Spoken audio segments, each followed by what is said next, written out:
सरदार ए शब्द जोड़े हृदय को, भावना को, रंग को, समाज को और पूरा देश को।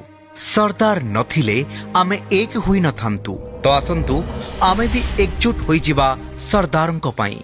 सबु भेदभाव भूली जाई दौड़िबा एकता पाई। Run for unity. 31 अक्टोबर राष्ट्रीय एकता दिवस सरदारंको जन्म जयंती अवसर में प्रिय प्रधानमंत्री श्री नरेंद्र मोदी एकतार आह्वान सह जोड़ी हेबा पाई ओडिशार ऐतिहासिक कटक माटी रे एकता पाई दौड़र आयोजन करुची नेशनल स्किल डेवलपमेंट कॉर्पोरेशन बा एनएसडीसी।